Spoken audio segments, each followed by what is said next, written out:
கேரளாவில் ஐடி ஊழியர் தாக்கப்பட்ட விவகாரத்தில் பிரபல நடிகை லட்சுமி மேனனுக்கு தொடர்புடையதாக கூறப்படும் நிலையில் அவர் தலைமறைவானதாக தகவல் வெளியாகியுள்ளது.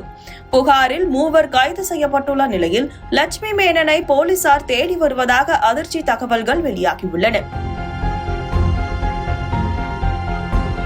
கேரளாவை பூர்வீகமாக கொண்ட லட்சுமி மேனன் தமிழில் கும்கி, சுந்தரபாண்டியன், வேதாளம், ரெக்க, கொம்பன் உள்ளிட்ட படங்களில் நடித்து கவனம் பெற்றிருக்கிறார்.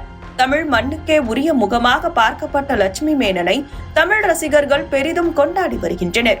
இந்த நிலையில்தான் கேரளாவில் பார் ஒன்றில் ஏற்பட்ட தகராறில் ஐடி ஊழியர் தாக்கப்பட்ட வழக்கில் லட்சுமி மேனன் தேடப்பட்டு வருவதாக பரபரப்பு தகவல்கள் வெளியாகியுள்ளன. கேரள மாநிலம் கொச்சியில் உள்ள தனியார் மதுபான பார் ஒன்றில் ஆகஸ்ட் 25ஆம் தேதி இருதரப்புக்கு இடையே மோதல் வெடித்ததாக தெரிகிறது. ஐடி ஊழியர் உட்பட ஒரு கும்பலுக்கும் நடிகை லட்சுமி மேனன் மற்றும் நண்பர்கள் அடங்கிய கும்பலுக்கும் இடையே தகராறு ஏற்பட்டதாக தெரிகிறது. இதில் ஐடி ஊழியர் தனது காரில் ஏறி புறப்பட முயன்ற போது லட்சுமி மேனனின் நண்பர்கள் அடங்கிய கும்பல் ஐடி ஊழியரை தங்கள் காருக்குள் ஏற்றி கடத்தி சென்று தாக்கியதாக குற்றச்சாட்டு எழுந்துள்ளது.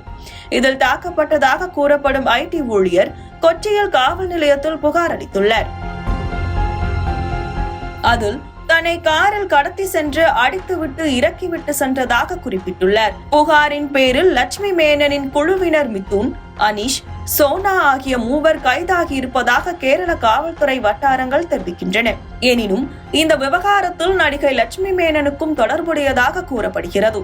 புகார்தாரர் கொடுத்த புகாரின் பேரில் லட்சுமி மேனன் மீது வழக்கு பதிவு செய்யப்பட்டுள்ள நிலையில் அவர் தலைமறைவானதாக தெரிகிறது. இதனால் குற்றச்சாட்டின் அடிப்படையில் லட்சுமி மேனனை காவல்துறையினர் தேடி வருகின்றனர்.